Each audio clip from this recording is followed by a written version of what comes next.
అన్ని పేపర్స్ చూసుకుని నేను అనుకున్నాను, అబ్బా ఏం ఆధారాలు సేకరించేసాడు అని చెప్పి మేము కూడా అలాగ ఒకసారి చూసిన వెంటనే నవ్వు వచ్చింది. యాక్చువల్ గా ఇందులోని మనకి హెరిటేజ్ కి సంబంధించి వెబ్సైట్ ఓపెన్ చేసుకున్నా కూడా లిస్ట్ ఆఫ్ కంపెనీస్ ఒక యూనిట్స్ సుమారుగా 20 ఉంటాయి.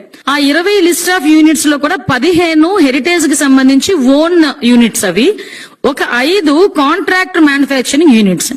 అయితే వీళ్ళు ఈ సాగ్రిగేట్ చేసుకునే కార్యక్రమంలో ఈ మ్యానుఫ్యాక్చరింగ్ యూనిట్ అని చెప్పి ఒక దగ్గర రాశారంట.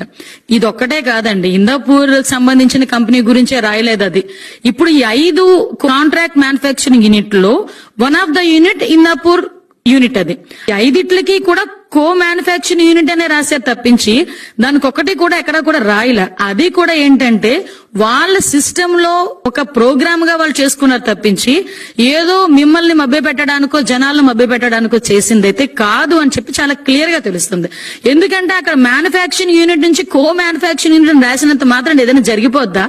ఒకసారి ఆలోచించండి, లాజికల్ గా ఆలోచించండి. అందులోనే ఇంకొక పేపర్ తీసుకొచ్చి చూపించాడు. మరకంద్ శాస్త్రి ఆయన రిజిగ్నేషన్ ఎందుకు చేశాడు? ఆయనకు వేరే ఉద్యోగం వచ్చింది, రిజిగ్నేషన్ చేశాడు. స్టిల్ నవ్ ఇంకా అక్కడే వర్క్ చేస్తున్నాడు. ఈ నెలాఖరుకో మార్చి నెలాఖరుకో అతను రిలీవ్ చేసి పంపిస్తారు. 4 సంవత్సరాల ముందు ఈ హెరిటేజ్ కంపెనీకి వచ్చారు. ఇప్పుడు అతనికి వేరే కంపెనీలో ఇంకో ఉద్యోగం వచ్చింది. ఆ ఉద్యోగానికి అతను వెళ్ళిపోతున్నారు, రిజిగ్నేషన్ ఇచ్చారు. దీన్ని కూడా రాజకీయానికి ఉపయోగించుకుంటున్నారంటే సూక్ష్మ రంధ్రాన్వేషణ చేస్తున్నారు. హెరిటేజ్ ని టచ్ చేస్తే ఎక్కడైనా ఏమని అంటారంటే కొండను తవ్వి ఎలకను పట్టారా అంటారు సాధారణంగా. నువ్వు హెరిటేజ్ ని తవ్వితే ఎలక కూడా దొరకదు. ఎందుకంటే అంత క్లీన్ షీట్ లో ఉండే ఒక సంస్థ అది.